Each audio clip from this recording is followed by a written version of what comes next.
I woke to an ice-cold light, ceiling tiles in neat white squares, the monitor on my chest keeping time like a tireless drummer, the air stung with antiseptic. I tried to lift myself and felt a tug at my left knee. A reminder there was no knee anymore, just a body that ended early and a black carbon limb waiting somewhere like an appointment. "Sarah!" A young voice called from my right. I turned to a petite nurse with bright brown eyes and a badge that read Emily. "You're at the San Antonio VA. Your neighbor called 911. Your furnace was leaking. You took in a lot of carbon monoxide." She spoke slowly, steady hands on the wheel of a fishtailing car. Carbon monoxide.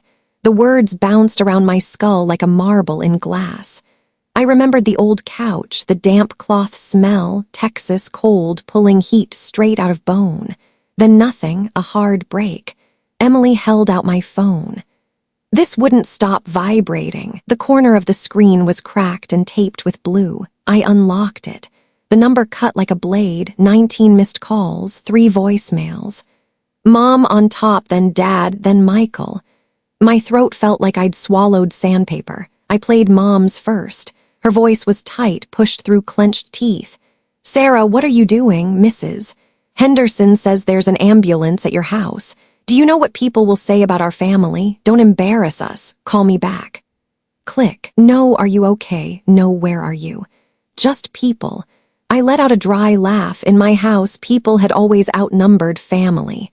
Dad's was a pocket-sized briefing. I heard, "Get control of this, don't let the press smell it." Michael's was as light as a spam text. "Don't make a scene, I'm busy." I set the phone on the sheet. The monitor kept beeping, more patient, more impartial than anyone named Miller. "Want me to call someone?" Emily asked. "A friend, a battle buddy, family." She paused on family like a walker hitting a surprise hill. I shook my head. "Not yet. Water, please." The paper cup met my mouth. Cold ran down a throat scraped raw, sweeping the road dust clean. I drank slow and counted heartbeats in my ears. On the lock screen, the time stamps lined up. Mom at 1:07, 1:19, 1:34. Dad at 2:02, 2:18. Michael at 2:55, 3:10. A string of past midnight calls. I wondered, if red-blue lights hadn't washed across my windows, would there have been any calls at all? The question didn't need an answer. It already had one. In the ER chill, memory slipped in like a draft. 2 days earlier at Dallas, leaning on an aluminum cane in a sea of hugs and hand-painted "Welcome home, Daddy." Signs. I texted. "Anyone able to pick me up? Flight lands 7:40. Mom sent a thumbs-up emoji. Michael, with clients, Uber. I stared at the carousel while the carbon shine under my pant leg looked like a short, sharp blade. Emily came back and pinched the curtain, softening the glare. "They'll monitor you a few hours," she said. "CO makes people drift off and not know it. This time you woke up." This time landed like a small bird, leaving a cold wake. I nodded, thanked her, and raised my phone. I typed, "I'm at the VA, I'm okay." My thumb stalled on okay. I deleted it. I wasn't filing a status report for people who only cared if my living room curtains were drawn. I opened blocked contacts, a blank white page like fresh paper. I hadn't blocked anyone, yet. I set a rule: no replies tonight. No explanations, no apologies. The thought cleared a space in my chest like hauling junk out of a garage and finding there's still room to breathe. "Hurting much?" Emily asked, checking my pulse. "It hurts," I said, touching my left thigh through the blanket, "but that pain is honest. The other kind." I glanced at the phone. "There's no bandage for that." She didn't speak. She just gave the small nod of someone who's seen more than her years. I let the beeping guide me through a dark tunnel and closed my eyes. Behind my lids, a high school ball field.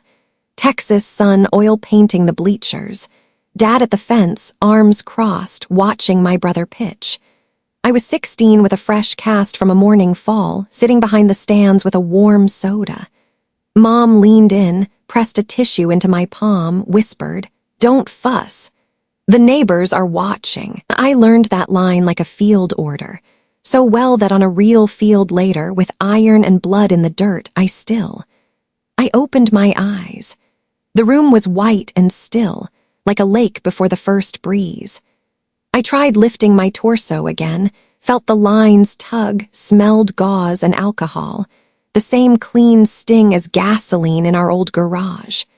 I thought about tomorrow morning, my dark house, the old furnace that nearly stole me with invisible hands in soft gloves. I thought about swapping the detector batteries, calling a tech, putting oatmeal on. Small things that don't need an audience or applause. The phone buzzed. "Mom, where are you?" No question mark. I stared a few seconds and couldn't find the energy for a single word. I set it face down. This time, guilt didn't come. It peeled off quiet like tape lifted from the right corner, slow and sure. "Sarah," Emily said, jotting notes. "If you want, I'll stand with you when you call them." A small offer I'd never had from my own. "Thanks," I said. "But tonight I choose silence." I heard myself say choose and realized it was the only choice I still owned in a night where I almost had none. Outside, a med cart squeaked by, a needle-thin sound. In the next room, an old man chuckled. The world kept going, and somehow that warmed me. I pulled the blanket to my waist, turned my face from the lights. The beeping evened out again, like waves tapping a wooden pier. I imagined a dock in Galveston, a paper cup of coffee in my hand, salt wind tacking my hair. No eyes on me, no need for eyes, just breathe. The phone buzzed again, face down. I didn't flip it. I let a fragile thought find its legs. I am not invisible. I just wandered into a house made of mirrors where everyone stared so hard at their own reflection they forgot there was a person standing beside them. Skin, bone, these very beeps. I didn't want to live in that house anymore. Emily dimmed another light. The room eased, like someone turning down a radio. I laced my hands under my head. My stomach growled, ordinary proof this body still wanted to go on. "Tomorrow I'll eat," I promised. "I'll open the windows, I'll put a cactus on the sill, I'll change the smoke alarm batteries, I'll buy a decent lamp." Small I wills lined up, no hashtags, no posts, no likes, just the work of turning a box back into a home. I closed my eyes again. Sleep came neat and clean, like a written order to stand down. Just before I went under, I heard myself whisper to Emily, the walls, or maybe just me, "Tonight, I'm not answering." And the beeps kept doing their job, counting every beat, nothing extra, nothing missing. Like they knew sometimes silence is the only way to keep a heart. The monitor beside me counted the present seconds, but my mind climbed back into the long aluminum tube that had crossed the clouds 2 days earlier. Ramstein was cold like a warehouse strung with fog. I had the middle seat, elbows tucked, so I wouldn't bump the private's passport on my left or the avocado-shaped neck pillow of the brand-new soldier on my right. Plastic seat smell, machine coffee, a faint antiseptic from the gauze around my left stump, blended into a cocktail of all the way stations I'd ever passed through. I watched the carbon edge beneath my sweatpants catch cabin light, one black straight stripe. The pain wasn't the biting kind anymore. It pulsed dully, a heartbeat against the surface. Around me, parents of kids in uniform appeared in the glow of phone screens.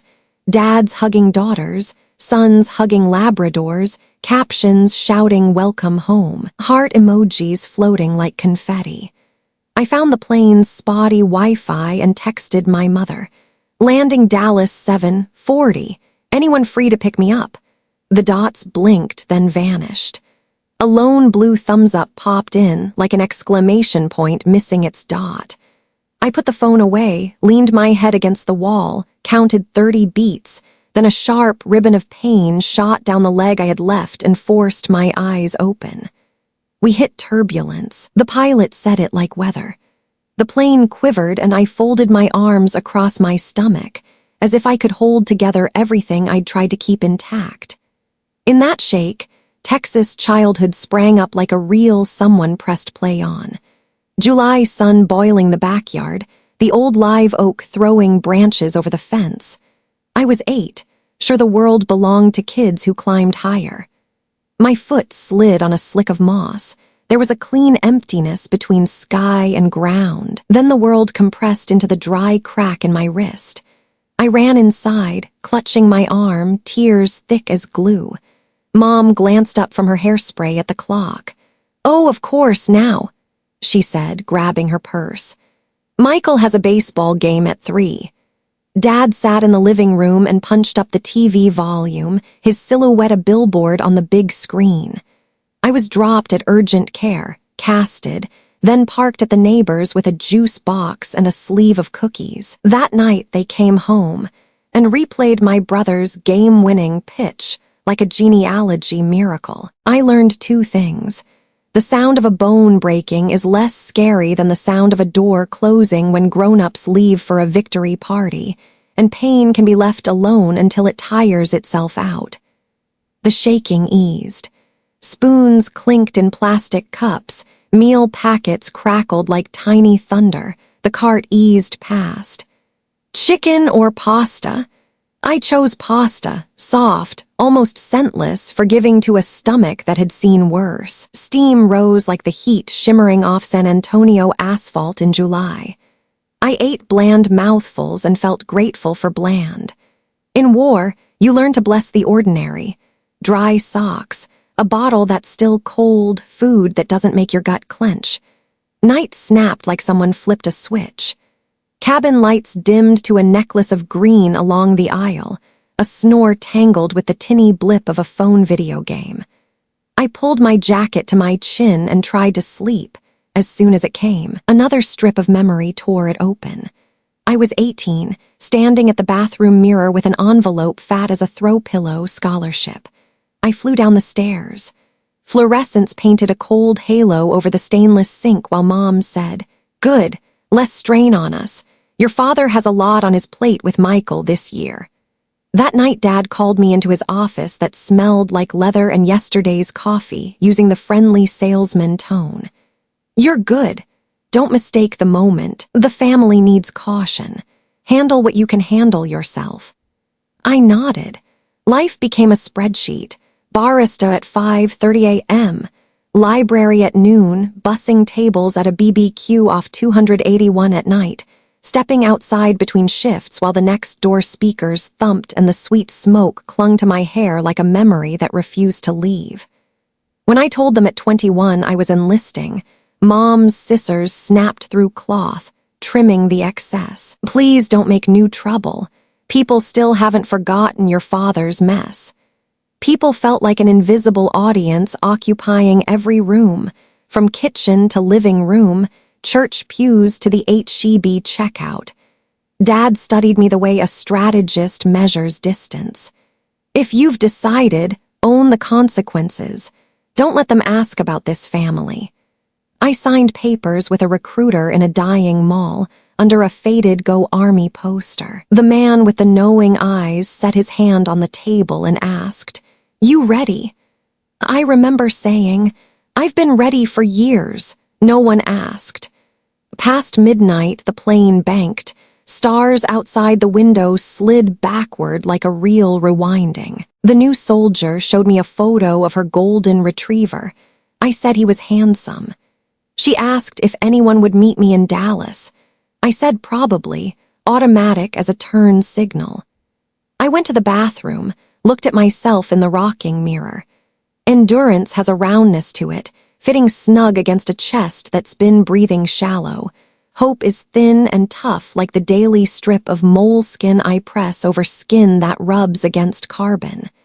I smoothed it down and went back to my seat. When the prepare to land chime dinged, people woke, folded blankets, checked pockets. Highways in Texas braided into honeycombs of gold below. I texted one more time. "Gate D on arrival. Anyone nearby?" Dots blinked, then nothing. I didn't call again. Long habit said the more you try, the more you earn the hollow afterward when a ringing line dies. Touchdown rasped like dragging a steel file along concrete. Dallas at night is the fair that never shuts down. I waited while the rows in front inched forward, palm on the seatback to spare the muscles that had relearned weight. The private turned and offered his hand. "Welcome home, Sergeant." I squeezed, warmed by the old word soldier's use, together. The door opened. Air hit with industrial AC and laundry detergent, a whiff of waffles from the kiosk below, and people. I passed a family holding a hand-painted welcome home, Mom. The M was drawn so big it looked like a heart. I thought of someone else's Mom and my own daughter, floating in a frequency with no receiver. The escalator let me down to baggage claim. My suitcase looked so battered it could have wandered in on its own. Unit stickers scabbed over, corners polished smooth. That memory stitched to an older one. 13, church barbecue fundraiser, the line snaking for ribs and brisket. Mom with the floral dress crew talked parish elections and all these years of building a reputation. I stacked paper cups, swapped out ice bins, listened to Dad tell Michael's story like a parable. I clapped on cue, smiled on cue, learned to be background the way other kids learned prayers. Grown-ups lived on stage, kids worked the wings. I knew my role early. I stood by the carousel, surrounded by bouquets and marker-lettered signs. The family rule flared, "Don't trouble anyone." I heaved the suitcase down, set it upright, rolled it toward the exit. As I pushed, I remembered the recruiter asking if I was ready. Ready, it turns out, isn't about Ramadi or Fallujah. It's about moving through a noisy crowd without letting the empty spaces bruise your heart. Waiting on Uber, I stared into the black phone screen like into a well. I wanted to drop one more message down and hear anything back but my own echo. Instead, I pocketed the phone and watched the flow of cars, the rattle of luggage carts, the sleepy hiccup of a kid on his father's shoulder. A moment when nobody belonged to me and I belonged to no one. Strangely, it felt light, the relief of no longer expecting answers from places that only issue statements. By the time I reached San Antonio and fell into my old couch, dust and wool wrapped my face. I still thought I'd text home. My thumb hovered over send. Then the cold crept up from the floorboards, the furnace coughed like an animal past its best years, and my eyes slid shut. The rest the hospital filled in with a CO number and an oxygen mask. Between the Dallas carousel and this white bed ran a long stretch of blank. I lay there listening to the beeps and knew that blank was full of one thing: silence. I opened my eyes and let the room snap back into focus. I can't count how many times I've chosen silence to keep peace for others. But tonight, even as memory drags me over thresholds and under door frames, my silence isn't that old, murky endurance. It's as clear as the carbon stripe under my sweats, a boundary. I breathe in the checkerboard ceiling and let it out. Somewhere in Dallas Terminal D, a welcome home sign is being rolled up for next time. Here, I finally admit what I dodged for years. I'm done working the wings of my own life. If I have to perform, it'll be on a stage I choose, even if the audience is one, me. The front door gave a pin-thin squeal that prickled the back of my neck. When the wood pulled from the frame, the old smell rushed me. Dust, damp wool, a metallic tang from the knob, and a cold that reached straight into my ribs. I hit the switch. The hall bulb flickered once, then settled into a jaundiced yellow that made everything look like a photo from my parents' film camera days. Outside, oak leaves buried the steps like the whole of autumn had decided to drop in my yard. The living room sat the way I'd left it. Beige floral couch with frayed piping, a coffee table with a lightning bolt crack across the glass, the flat screen my dad bought, so the family can watch the news together and then used to watch pundits alone. The old rug didn't smell like home anymore. It smelled like storage. I parked my suitcase in a corner, shifted my weight onto my right leg, and had to laugh. People say coming home like it's a glide. For me, it's a series of micro-balance checks. In the kitchen, the tube light shivered like a beached fish. The fridge hummed. Inside, an expired mustard bottle, a shriveled jar of pickles, a little milk I didn't trust. On the granite beside an empty fruit bowl, a yellow sticky note. Gas bill is too high. Turn the heat on yourself. Mom. The slanting script was gentle. The sentence was tile cold. I pressed a finger to the edge of the paper, not sure if I wanted to fold it, rip it, or stick it to my forehead and walk around like a bad joke. I dug up a chipped bowl and an ancient ramen packet. No hot water. The tank was off. I rattled a saucepan onto the burner and turned the gas. A blue tongue licked up, wavered, and died, like someone changing their mind. I let it be. I rinsed the bowl, poured in dry cereal, and bit down on loud little crunches that sounded like hail on a tin roof. I remembered the sweet smoke of brisket from the BBQ joint where I used to bus tables, how it clung to my hair all day. Here, the only smell was quiet. The cold started climbing deeper. I went to the garage panel and flipped the furnace breaker. Somewhere in the floor, a tired animal coughed awake. Back on the couch, I pulled the heavy curtains, threw a thin blanket over my knee.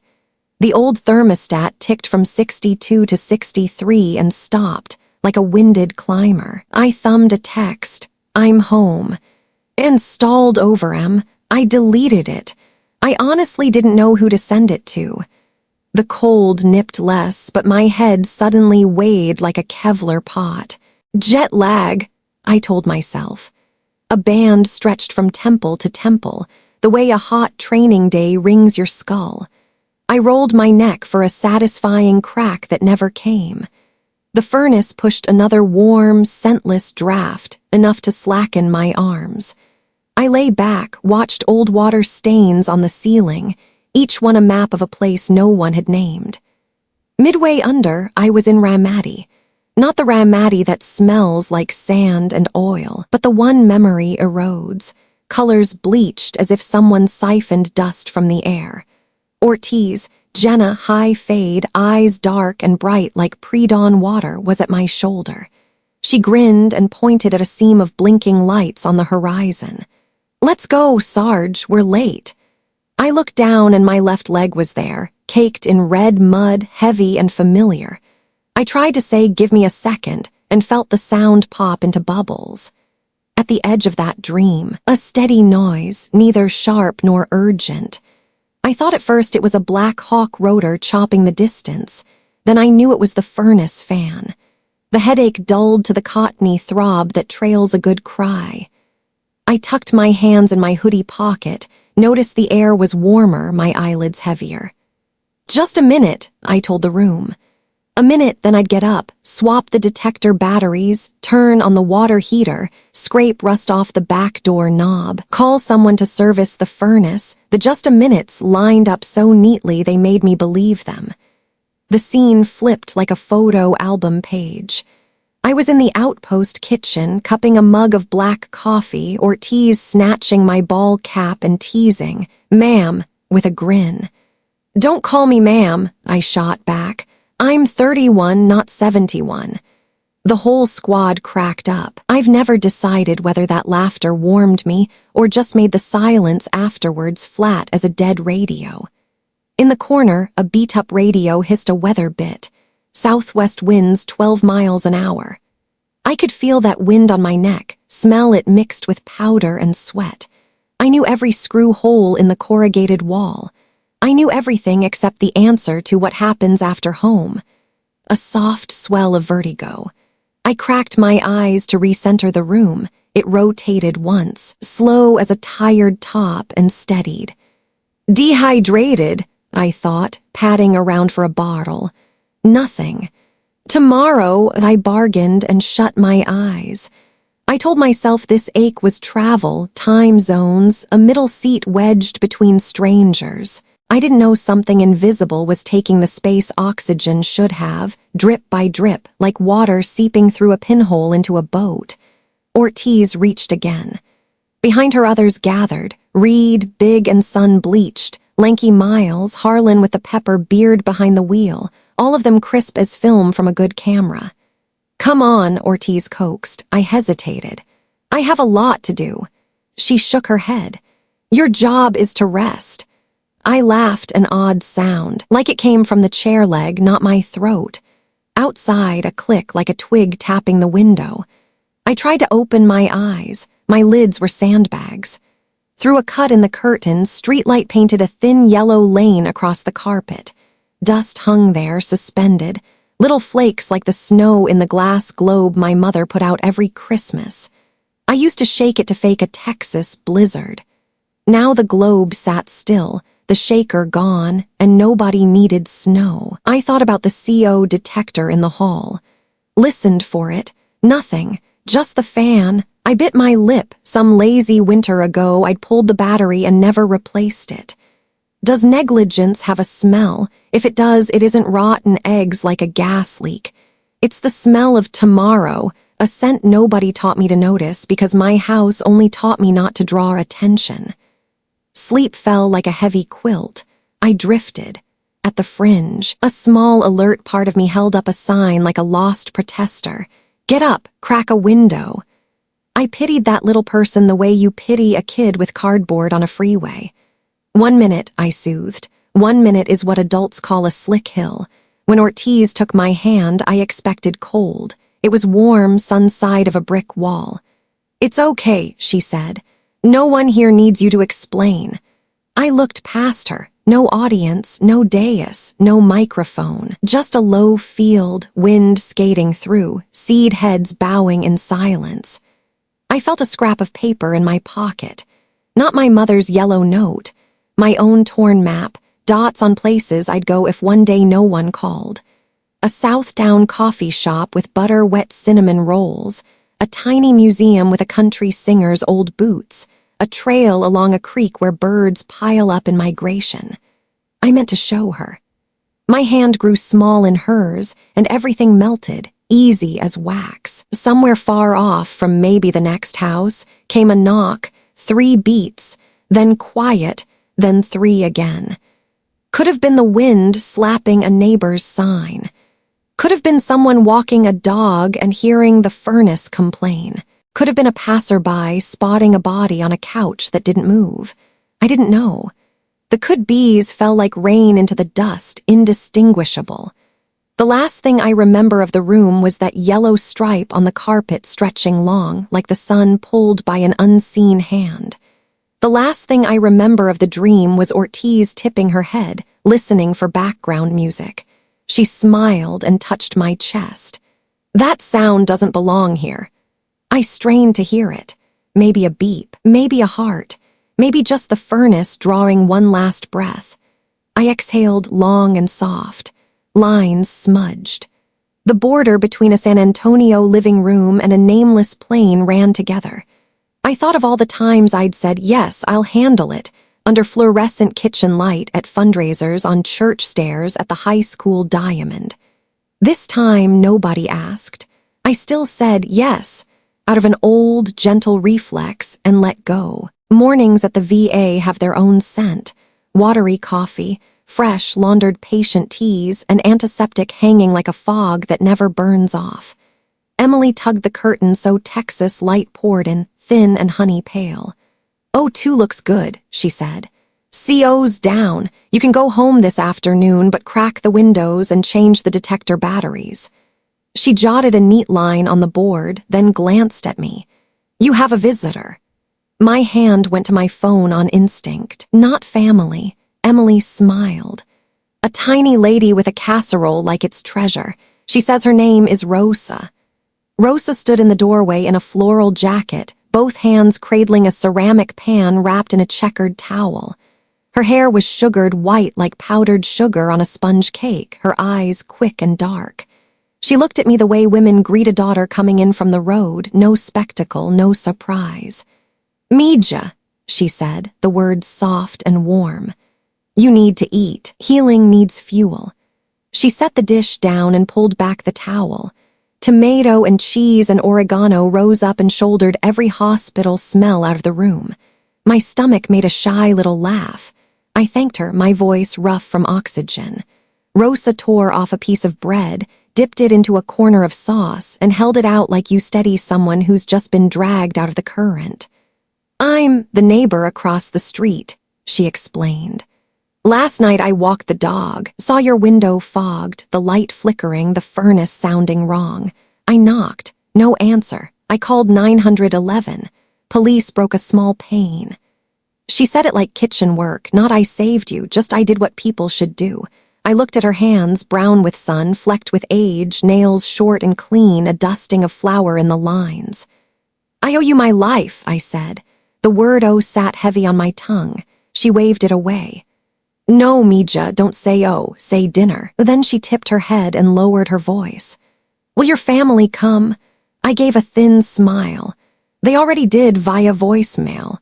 Rosa held my gaze a beat, then nodded, like recognizing a language she used to speak. Entonces, she said slowly, today I am family. Emily brought 2 plastic forks. We ate on the hospital bed like 2 people skipping out of a meeting. The heat slid down to my belly, tugging back memories of outpost nights. All of us hunched over a rushed pot of chili. Rosa filled the room with ordinary news until it felt like a house. Tomato plants heavy this year, the dog Churro. Hates rain, her grandson flunked math from too much gaming. I listened and the hum in my head softened, the way a furnace finally goes quiet after a long winter. When we'd finished, Rosa took a small photo from her purse. A man in an old uniform, round-shouldered, smiling like he wasn't used to it. My husband, she said. Vietnam, came home and was silent for 10 years. She touched the corner of the picture, then looked me straight on. Silence can be a warm blanket. It can also be a deep pond. Which do you choose, Mija? I swallowed. Last night I chose the blanket. This morning I want to swim. She grinned, teeth surprisingly white for her years. Bueno. Rosa left first, promising to swing back for her dish. Emily tidied up and said she'd start discharge papers. I drifted for a minute until my phone buzzed with a local number. I almost let it go, but something made me press accept. Sergeant Miller. Young male voice, polite, slightly winded. Ethan Brooks, San Antonio Ledger. I heard from the fire crew about last night. I'm not chasing scandal. I want to make sure you're okay, and if you want to hear the story from you, not a neighbor or a report. He went quiet to make space. If you don't, I'll hang up and won't bother you. I stared at the pleats of the curtain and the bright strip of sun. Casserole still perfumed the air, taking the metal edge off the word reporter. What do you already know? I asked, measuring the lake he was stepping into. That a former staff sergeant came into the VA with CO poisoning. That nobody from your family was there. That a neighbor called 911. That's it. He said that's it like a clean period. Not why were you alone. Not where's your family. No finger poking the bruise. My chest loosened a notch. No cameras, I asked.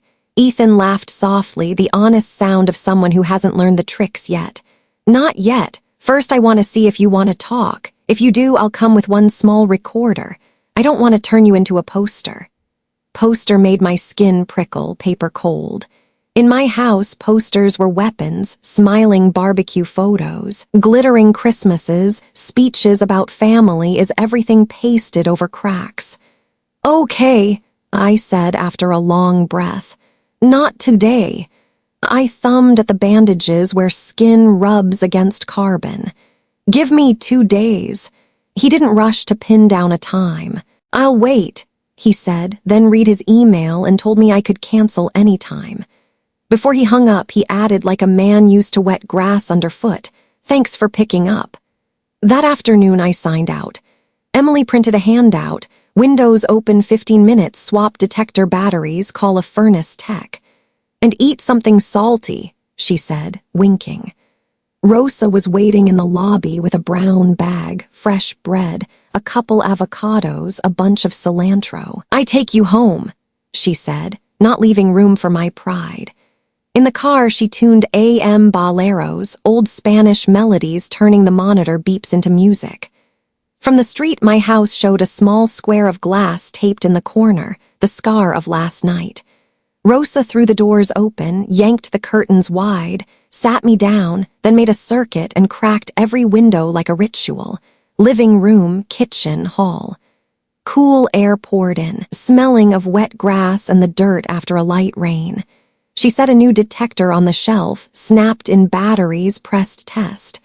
A bright little beep chirped, as clean as a child's laugh that won't be shushed. We stripped the bed and hauled the old blanket outside. Rosa craned up at the water stain on the ceiling. Roof leak, she diagnosed like a pro. I know a guy, honest, cheap. I smiled. Cheap is a lullaby to the poor. To me now it felt like a footbridge, just enough to get you over without falling through. I dumped the fridge of what had died and wiped the shelves with warm water and vinegar. Small chores with sound. The hiss of a sponge, the firm click of a door ceiling, glass bumping glass back into order. Rosa left a list. Furnace man, roof man, a community clinic with a doctor who speaks Spanish if you need someone who talks slow and kind. At the door, she squeezed my shoulder. If night feels long, call me, I will come. I wanted to say I'm fine. Instead, I remembered her morning question, blanket or pond. If I'm scared, I said, I'll call.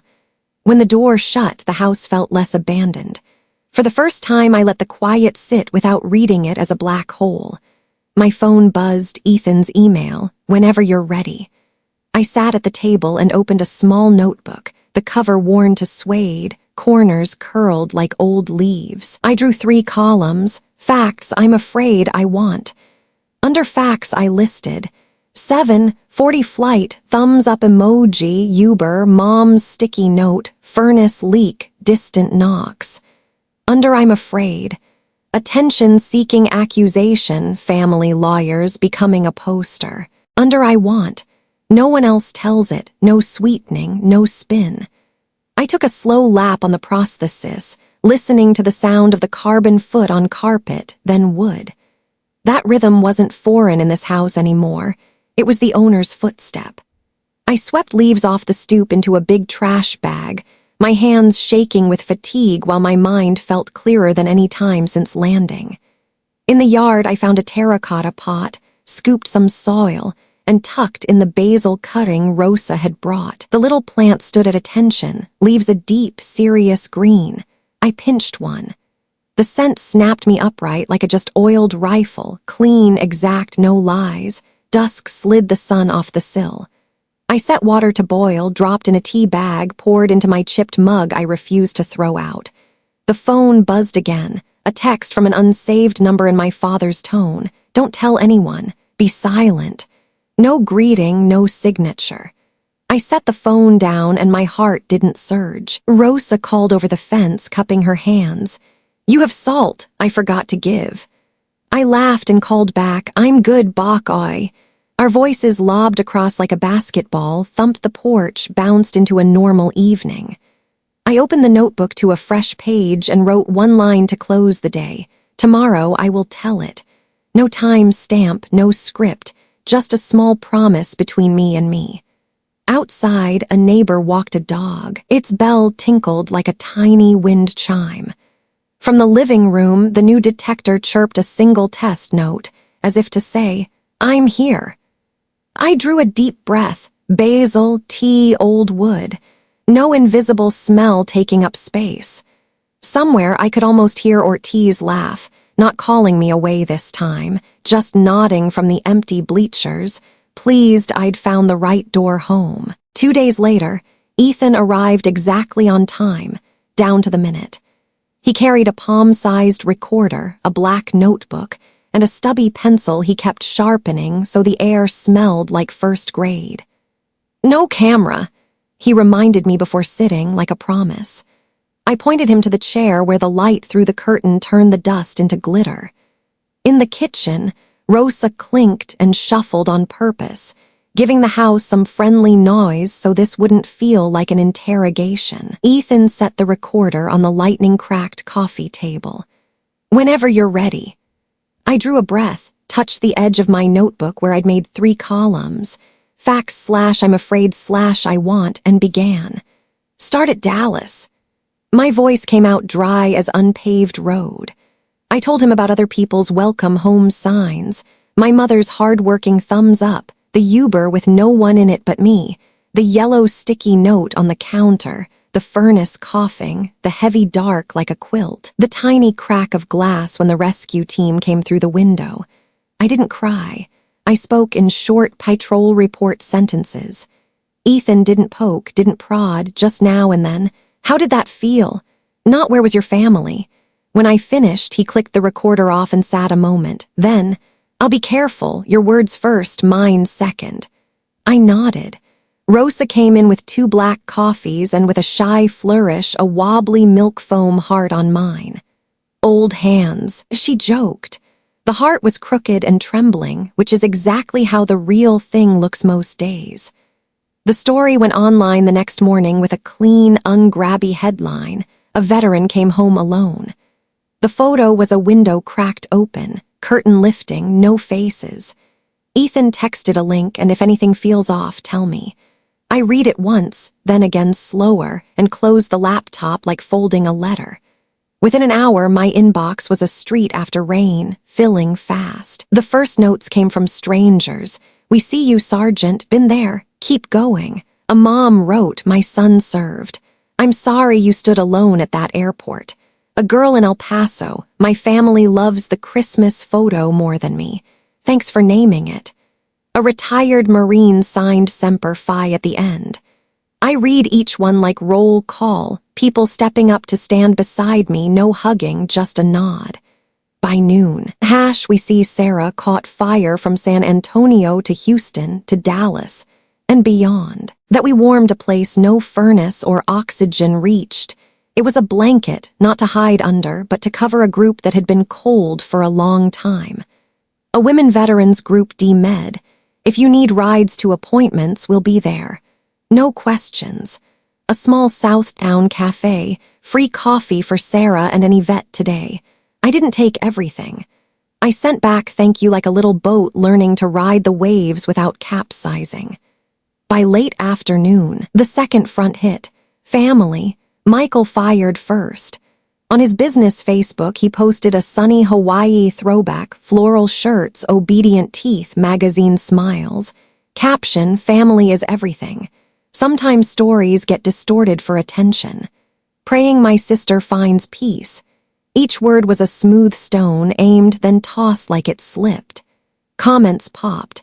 Some customers asked if he just called his sister a liar. Others offered thoughts and prayers. My heartbeat actually slowed. Old trick, old play. Swap roles, make the injured party the instigator. Pull on Sunday best morality like a vestment. I screenshotted it, not to clap back, just to log the evidence like at a scene. Minutes later, Dad called. I let it go. His voicemail came in corporate flat. "Stop. The family is taking hits. Counsel says this is risky. I'll handle it if you're silent." Then, "Mom, how could you embarrass us? The neighbors have been at me all morning." At the end, she sobbed, a familiar soundtrack I'd lived under for years. I set the phone down and let it all run through me like dirty water down a gutter. Ethan texted, "You okay? I'm here." I didn't want to turn him into a wall, but I also wasn't going to redo the family lesson of suffer alone. "I'm okay." "Not surprised," I wrote.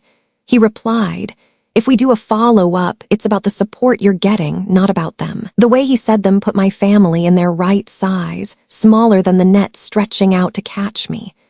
That evening, Rosa brought chicken soup smelling of celery and black pepper. "I saw the internet," she said, batting the air like shooing flies. "You can turn it off."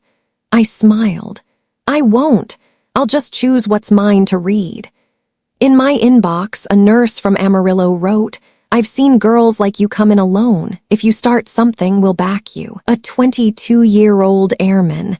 "I'm in my car tonight." Your story told me I am not the problem. I cried at that line, not a flood, just one drop that spread like coffee on the table.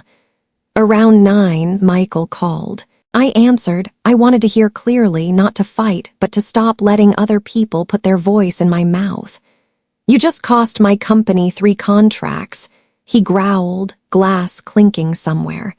This is a stunt. You've always craved attention. His always missed its target. As a kid, I only ever wanted a chair next to someone while the whole house faced the mirror. I'm telling my story, I said, slow.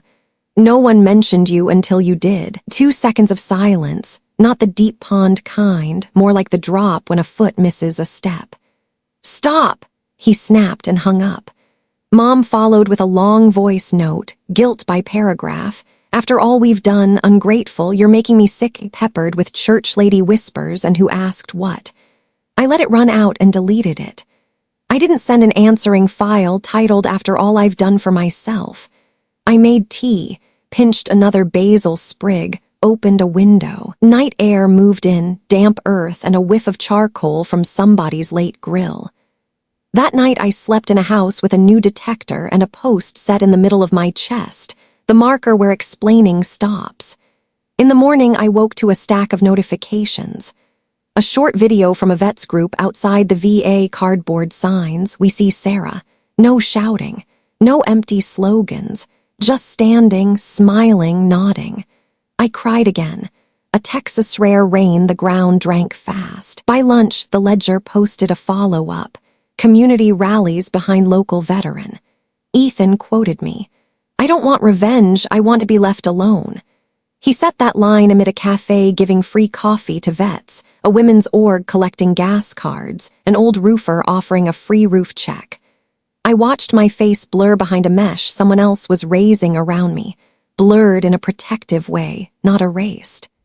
At exactly 3, the dusty landline I hadn't unplugged rang. Keen and Wallace Law, a steady female voice. We represent the Miller family. This is formal notice that defamation may. I hung up. I don't owe anyone the courtesy of listening to if sentences braided into a noose. On my cell, I opened blocked and added 3 numbers. Dad, Mom, Michael. My finger trembled, not from fear, from unfamiliarity.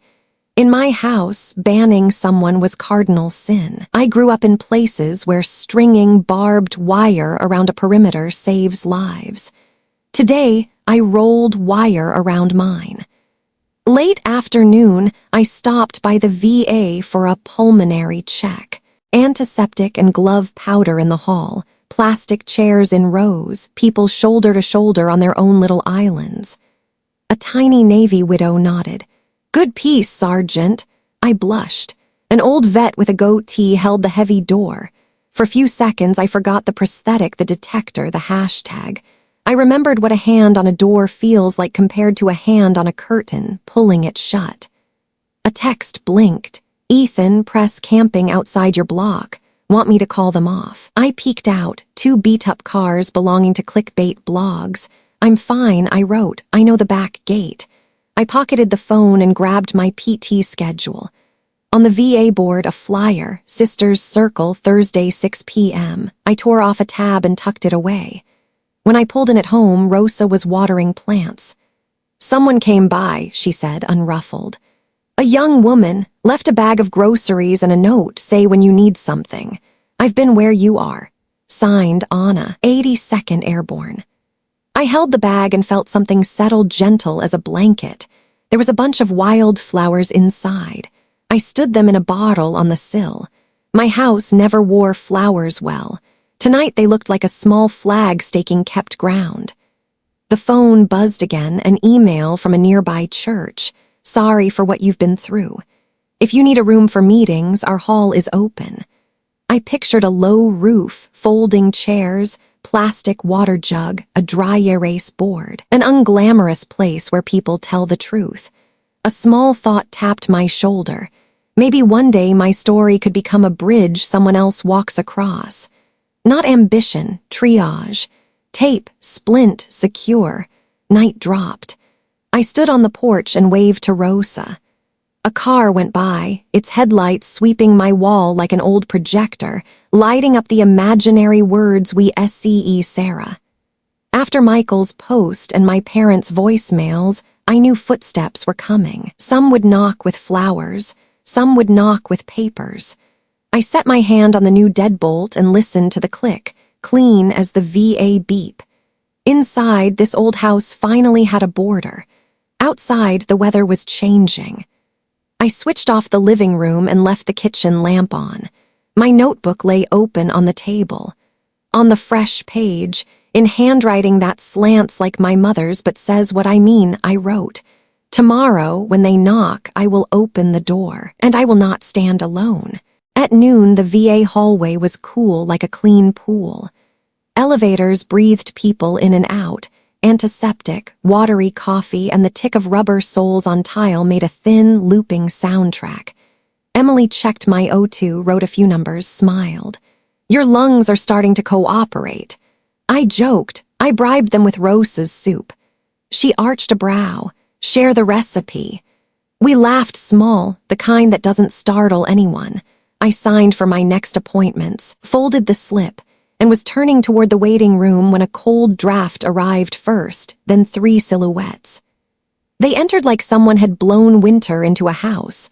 My father in front, gray suit, dark blue tie, eyes hard as a conference table. My mother behind, eyelinered, clutching a cheap bouquet of red carnations, her perfume strong enough to push the hospital smell back. Michael last, phone in hand, thumb skittering like a bug. For a beat, the old whispers tried to spool up. "Chin up, smile, don't draw the wrong kind of attention." Then they passed. Because here, people meant people with real scars. "Sarah." My father said my name like calling an employee into a meeting. He didn't ask if I was well. He scanned the ceiling, locating the security cameras the way a man earns a living reading rooms. "We need to talk privately." Mom cut in off-key. "Honey, I've been worried sick. You don't answer the phone." She lifted the carnations, an umbrella with holes in a hailstorm. Michael didn't look up. "Make it quick. Press is outside. You made us a target." I planted both feet, weight even between my right leg and the prosthesis that now knew my rhythm. Emily appeared at the nurse's station. Her glance slid to me like a murring line. I gave her the smallest nod. "I'm steady." "Not private," I said, pointing to a row of plastic chairs. "We sit here. I have 10 minutes. Dad's eyelids pinched, unfamiliar with constraints he hadn't set, but he sat anyway. His inner stage required a calm backdrop. Mom chose the chair next to me and set the bouquet on my lap like a flag. I moved it to the side table, not hard, not spiteful, just clearing a knee that's carried too many things that weren't mine. Dad opened. "You've let this get out of hand. The family's reputation is taking damage. Michael's losing contracts. Your mother can't leave the house. We need a unified statement. You'll say you were emotional, that the piece exaggerated. You will." He stopped because I raised my hand like in class. "No," I said, one syllable, hollow as a newly emptied room. Mom exhaled theatrically, eyes glistening on cue and old technique. "Do you know how hard we've worked? After your father's troubles, I rebuilt everything with these hands." She held up her manicured palms as exhibits. "And you're throwing it in the river." I looked at her red nails and remembered the time she hid those hands behind her back when someone asked about me. "You taught me not to draw attention," I said, level. "I did that for years. Today I'm doing something else, paying attention to myself." Michael snorted. "To yourself," he repeated like a charge. "Always aggrieved. You forget what this family has given you." I met his eyes reflected in his phone screen, the way he's always looked at life through glossy glass. "This house gave me lessons," I said. "How to read a room, how to be silent on cue, how to change a dressing when no one's watching. I used those to survive. Today I'll use them to live." Dad leaned forward and rubbed his hands together like sharpening a blade. "Council says if you continue, there will be consequences. PR crises must be cut off at the source."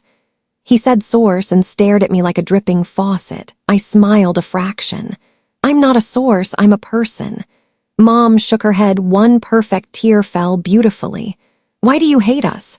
She asked, right on script.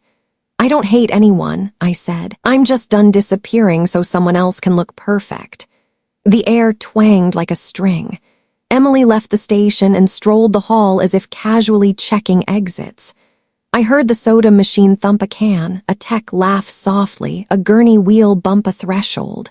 Life around our little stage kept going, and that steadied me. My feet were on floor, not boards. Michael slapped his phone against his thigh, temper ahead of strategy. What do you want? Money? Fame? I can buy you TV time if you'll say something useful. Buy hit the tile with the dry clink of a coin. I want people to stop calling me a liar for telling my own story, I said. I want the girls sleeping in cars to know they're not broken. I want the kid in that waiting room not to have to walk what I did. I tipped my head toward a young Air Force woman hugging her backpack, staring at a blank patch of air. Dad shook his head. Idealism doesn't pay bills. He fanned out a sheet like a trump card. Prepared statement. You post this, things quiet down. I didn't touch it. I don't handle things that stick like hot tar anymore. Mom rushed in. We'll do a dinner, a family photo, say everything's fine. People will calm down. I pictured it, the bright kitchen, the wine glasses, the practiced head tilts, a giant decal slapped over cracked plaster. Mom, I said, the walls cracked at the foundation. Dad's face changed, the look of a man realizing a deal won't close. He stood, voice low and tight. Fine, you chose hard road. When consequences come, don't come to us. He turned halfway, stalled by his need for a finale. Mom burst into loud sobs like a switch flipped. A physician at the far end glanced over. Emily stepped closer. Michael rose, leaned in, hissed, "End it, delete, apologize." He thrust his phone at me. "Record it, now." For a second I saw a former me, the obedient 18-year-old, stand, take Dad's paper, apologize, douse the flames. But I heard last week's voice, small and clear. Tonight I choose silence. That night silence was the exit. Today silence was over. I said, no, this isn't a misunderstanding. I looked at Dad, then Mom, then Michael, giving each a share. This is a pattern, years. I didn't yell. I laid words like bricks. They were quiet half a beat. In that half beat I heard my own breathing, a monitor beeping in a side room, the grit of Dad's teeth. Then Michael snapped. Cut the crap. He leaned in, punching each word. You just want attention. Suddenly he looked small, like someone had spun the lens to true focus. Very softly I said, you've always needed a crowd. I turned to Emily. Emily. She came, eyes not asking, are you sure? The answer lay in the way I'd said her name. They're no longer my guests, I said. Please show them out. Dad laughed without sound, a twitch at the mouth. Is she serious? He asked Emily in the same command voice. Emily stood straight, slight, but tough in the way of people who have weathered many ER storms. This way, please, she said, calm, not pleading, pointing to the door. A security guard appeared at the hallway's end, not charging, just existing like a period at the end of a sentence. Mom scanned the room and found her audience. Vets, spouses, nurses weren't buying tickets to her play. She lowered the tissue. The sob cut out like automatic headlights at dawn. Michael ground his teeth, scooped up his phone, muttered a curse so familiar it was almost comic. Dad strode first, long steps, no backward glance. Mom trailed, dropping one carnation, red stark on white tile. Michael last, pausing in the doorway to throw, you'll regret this. I don't regret breathing clean air, I said. He smirked and vanished after the suit. When the door clicked, a space opened inside my chest. Not a pit. A backyard just raked free of leaves. The sting of disinfectant still hung, machines still beeped. The corridor ran straight and bright, but something heavy that had sat there for years had been hauled out. Emily stood beside me, not touching, just there. You okay? She asked. I nodded.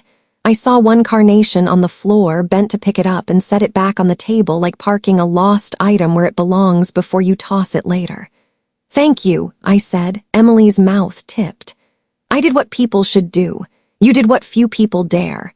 I sat and drew a long breath. Down the hall, a white-bearded vet left his pile of old magazines and saluted me with a longer-than-usual nod. The Air Force girl tightened her strap and flashed a shy canine. Small gestures, no applause, no flowers. Rosa's words from yesterday came back. Silence can be a blanket or a pond. I had just pulled myself to shore. My phone buzzed. "Ethan, you don't have to talk tonight. If you want this chapter's ending on record, I'm around." I looked out at the door my family had just passed through, then inward at the blood pressure cuffs and bandage changes and scripts being written. "Not an ending," I typed. "A boundary." On the wall to my right, a flyer read Sisters Circle, Thursday 6 p.m. I pulled a pen and circled the time. Right then Rosa texted a photo of my basil. The leaves had lifted, greener than last night. "Come over tacos, beef or chicken." I laughed and tapped chicken. Out to the lot. I walked slow so the carbon foot could tap the tile, dry, solid knocks running up the pylon of my shin. Each step felt like sinking a nail into floorboards, framing out a house that had sagged through many seasons. I thought about the old don'ts from my childhood house. Don't speak, don't cry, don't give them something to talk about. I thought about the wills I'd written. We'll open windows, we'll change batteries, we'll tell it. Between those sets, I added the shortest sentence I know. Enough. It stood straight, not a slogan, but a road sign at a turn. The Texas sky over the lot looked laundered. I opened the car. Hot upholstery rose with a whiff of soap from my patient gown. On the radio, some host talked up a ball game, voice cheerful. The world went on. I buckled in and caught my reflection, the eyes steady, hands not shaking. The VA building threw light behind me. The road ran clean ahead. I turned the key. The lightness wasn't euphoria. It was weight going back where it belongs, on the pavement, under the tires, no longer hanging from my chest. That night I ate Rosa's chicken tacos, soft tortillas, lime and garlic chicken, cilantro with a little bite, then opened my laptop like sliding into a cockpit. In my notebook under the column I added, build small bridges over muddy spots. Ethan hopped on a video call and told me to draw it out. On a napkin, I sketched a revolving aid fund. Fix a flat so you don't miss an interview. Pay the power bill so it doesn't get cut. Buy a bus ticket out of danger. Put gas in the tank to reach PT. No long paperwork, I said. Quick verification, transfer within 24 hours. Ethan nodded and wrote, hotline, dedicated account, simple website. I said the name, Legacy of Valor. He repeated it, then smiled. Sturdy name. Next morning, Ethan introduced me to a young attorney who took the filings pro bono. The office smelled like printer ink. We talked bylaws, liability, transparency. I listened and took notes. At the bank, I opened an account for emergency microgrants for female veterans. The teller looked up and said, "Thank you for your service," without the autopilot tone. Rosa brought over a box of index cards and colored pens. "My system," she said. "One card per person, one color per need." We color-coded right on my kitchen table. Red, housing; blue, medical; green, transport; yellow, hot meals. I taped a small sign by the counter. "If you need urgent help, knock." Rosa nodded. Every bridge needs a sign. Thursday night, I went to Sisters Circle at the VA. Community room, folding chairs and a ring. I shared just enough. Airport, sticky note, Rosa, the article. When I got to the fund idea, a short-haired girl raised her hand. "If you build it, I'll volunteer on the phones." She introduced herself, Anna, 82nd Airborne, the same one who'd left groceries at my door. "Then we start with a prepaid phone and a Google Sheet," I said. She grinned. "Ready." Our first Legacy of Valor meetup was in my neighborhood church hall, low ceiling, vinyl floors. The pastor handed me a key ring like lending out his lawnmower. We set out a donation box, a jug of water, and a plate of Rosa's cookies. About 15 people came. Rosa sat front row. Ethan kept to the back, taking a few photos with no faces. Anna worked near the door, testing the phone. A few male vets leaned against the wall, quiet as support posts. I didn't give a speech.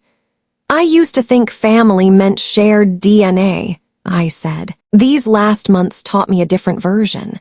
Family is the one who knocks when your house is dark, who opens the curtains to let air in, who brings a hot meal and a trustworthy repair list. Legacy of Valor isn't a poster name. It's an action. If a woman is sleeping in her car because she's short on deposit, get her through this week. If she needs a tire to make tomorrow's interview, buy the tire, done.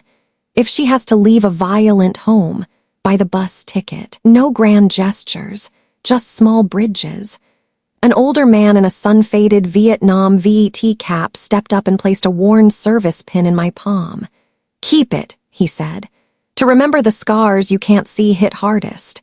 The metal went cold and suddenly felt solid, like a key, not a keepsake. I set it by the donation box. Ethan didn't snap the moment. He only nodded, as if signing for a delivery called trust. After the meeting, the phone rang. The young Air Force woman from the waiting room needed $120 to restore power. "Verify and pay the utility direct," I told Anna. 25 minutes later, done. Next text, a woman in Lerdo needed a Greyhound to Austin to escape a drunk husband. I asked 2 short questions, got her name and station. Ethan said, "I've got miles," and booked it. Our system then was 3 people, 2 phones, 1 debit card. But it turned, "I'll do it tomorrow," into already done. Ethan wrote a new piece without my name in the headline. The photo was a close-up of the whiteboard where I'd written 4 words: "Help fast, no shame." He told stories of $100, $300 lifelines and linked to a bare-bones website we'd built from a template. White background, 2 buttons. Need help? And wanna help. I argued with myself all night about no shame. Too bold. Then I pictured the face hugging a power bill, the mother of 2 clutching a bus ticket.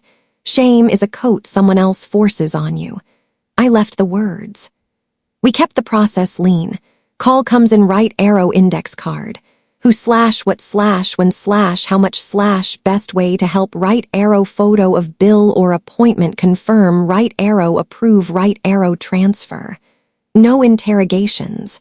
No sermons. Each evening I stacked cards, left for completed, right for follow-up. Rosa and Anna split the hotline from 6:10 p.m. Within a week, the left stack thickened. The soft CHK of a stapler in a card corner sounded like nails seating into a new frame. Donations fell like steady rain. A retired teacher pledged $20 a week. A small tire shop promised cost-only replacements for anyone we vetted. A rec women's soccer team hosted a friendly to raise money. A Southdown cafe set out a tip jar labeled for legacy. I built a simple ledger. Green in, red out, gray notes. No figure was big, but each line was one more span across a swamp I'd almost sunk in. Somebody suggested a fancy gala, lights, photos, speakers. I demurred. "One day," I said. "Right now I need my hands free to answer the phone." Rosa brought me a brass bell. "Ring once every time you approve," she said, "so your heart remembers the sound." That night Anna texted, "Lerdo ticket, $1.49. I rang the bell lightly. The tone filled the kitchen, drifted into the living room, and settled in my chest like a baptism. One afternoon, returning the church keys, the manager handed me an envelope. "No name," he said. Inside, $200 and a torn notebook slip. "For the night you had no one at the airport. A stranger who does not want to be a stranger." I sat on the steps in slanting sun, throat stinging. Some beauties only show up when you dare to open the door. By By the weekend, a new green card. A woman in Killeen needed $35 of gas to make PT. I remembered my first day between the parallel bars, sweat tapping the mat, the trainer saying, "Falling is part of learning to walk." I approved, scent rang. Outside the window, the basil pushed fresh leaves. I rubbed one between my fingers and the clean, exact scent snapped me upright like a rifle just oiled. Under Ethan's article, the comments weren't pity, they were roll calls from fellow travelers. I can do rides in Austin. I can grab groceries north side. We have extra formula. I didn't answer all. I tagged the useful ones into a ready-to-help sheet.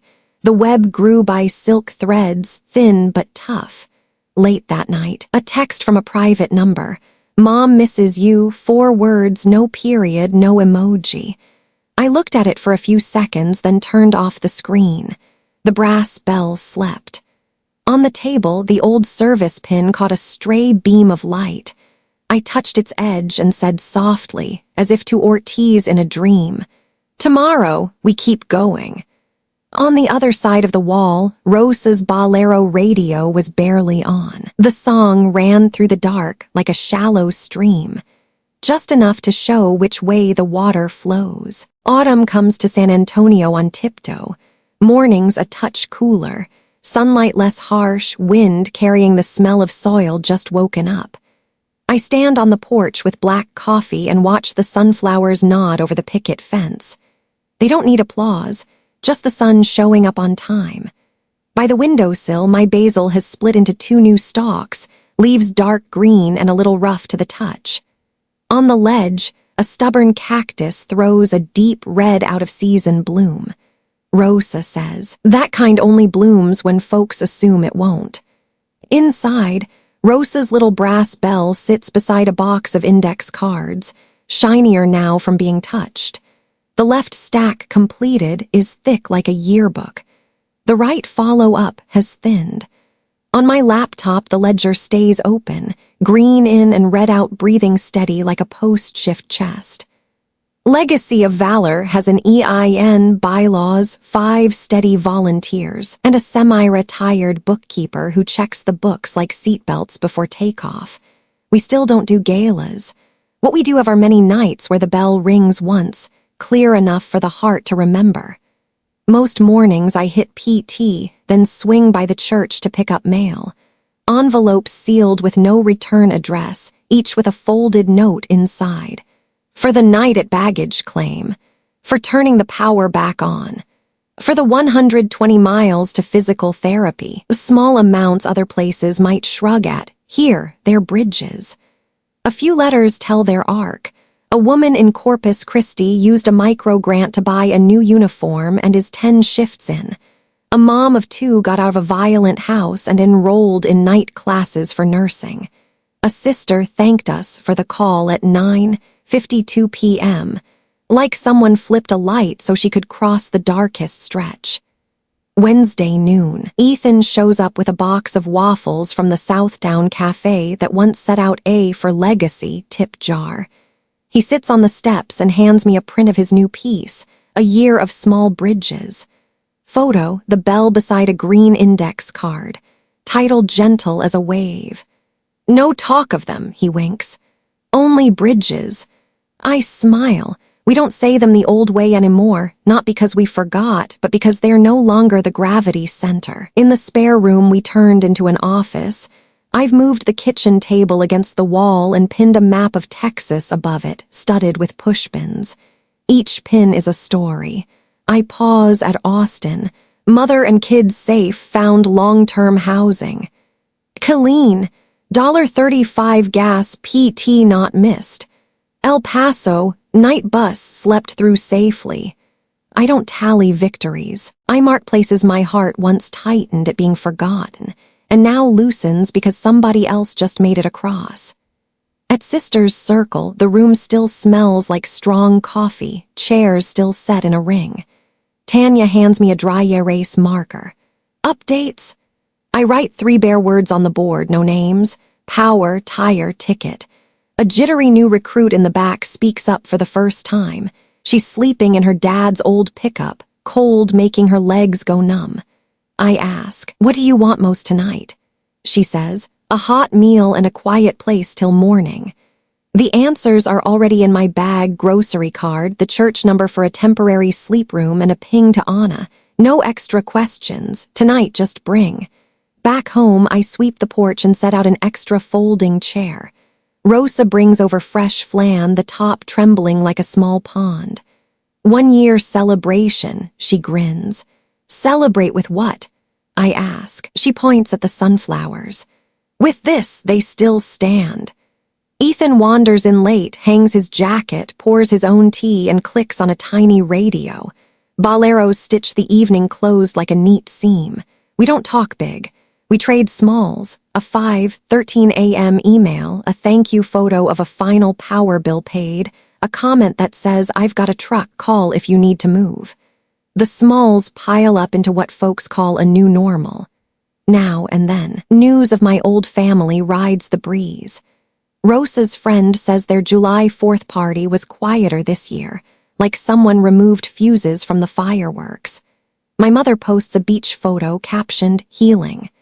My father gives a talk at a business club about rebuilding image after crisis. Michael takes another sales trophy, smiling at the exact angle. A year ago, those scraps were a dull knife on skin. Now they're weather from a different town, known but not shaping today's route. Not because I'm noble, because what I tend daily doesn't live in that house anymore. I plant a live oak sapling in the yard exactly where I broke my wrist as a kid, turning an exclamation mark into a comma. I stake a small plastic tag at the base. Plant. Water. Wait. Waiting is the hardest part for someone raised in a house that rushes to strike the set between scenes. But I've learned peace isn't built with speed. It accrues by small, repeated motions. Morning, open windows. Noon, check mail. Afternoon, pick up the phone. Evening, ring the bell once. Over time, the bell replaces other sounds I used to dread. The hiss of judgment, the code word people, the snap of locks in rooms I didn't want to enter. One afternoon, the phone buzzes. The area code tugs at muscle memory. I don't answer. Voicemail lands, my mother's voice, lower, slower. "I'm nearby. I left a basket of oranges by your door." I open it to find a small basket, fruit not quite ripe, leaves still green, a hasty bow. I stand a while. I think of the things I've left on other thresholds, groceries, gift cards, bus tickets. I wash the oranges and stack them on a plate. They're more sour than I expect. I squeeze them, add honey, pour the juice into a glass jar. Rosa sips and nods. Sour, but it wakes you up. I don't text back. I write in my notebook. Today, receive, don't reconnect. I set the empty basket by the door and understand that a safe distance needs tending like the oak. No slash, just a wooden fence low enough for wind to pass through. Legacy of Valor now has a 2-page list of ready hands. Someone with a pickup, someone who can fix wiring, someone to watch a child during a clinic visit, someone who cooks on weekends. Each time a case clears, we tick it with a thin check. I don't pin medals. I file a done note in a folder called Light. Ethan says, "You should write a book." I shake my head. My book is receipts no one needs to read, as long as the lights are on. He laughs, doesn't argue. I know he'll keep writing, but he'll write about the bell, the index cards, the unnamed faces, tilting the mirror toward the community, not me. On the weekend, a light rain drums the metal roof. I think of the leaky seasons when Rosa called the roofer. On the other side of the fence, she hums a Spanish refrain, soft as a lullaby, reminding me silence can be a warm blanket when you know how to wrap it. My phone rattles. A text from Mom. "This time I only want to know you're okay." I look longer than usual, not angry, not soft. I set the phone face down. Somewhere inside me, a tiny valve tightens another half turn, enough to stop the seeping, enough to keep the house dry. I pour more coffee. Breeze carries basil around the porch. Far off, a high school caravan passes. Their pep horns flare and fade. I think of the Air Force kid who found a bed for the night, the mother from Lerdo who made it to Austin, the pins on my map. I think of Ortiz. In old dreams, she always reached for me and said, "Come home." If she came now, I'd answer. I did. Not to the old house, not to a burnished stage. To a porch that smells like rain-soaked dirt, a small brass bell, a row of sunflowers tracking the sun, and a string of small bridges getting their nails set day after day. Night falls. I click on a single lamp over the kitchen and let the living room stay soft dark. In the dark, things don't scare me like they used to. I know where the switches are. I open my notebook and write the last 4 lines of year 1. Keep opening windows. Keep listening. Keep ringing the bell. Keep the peace. I set the pen down and hear my heart take an easy beat. On the table, my phone lies face down. I don't need to see who's calling. Tonight's quiet isn't a deep pond, and it isn't just a blanket. It's the road I walk every day, one flesh leg, one carbon, steadier than any stage that ever tried to summon me.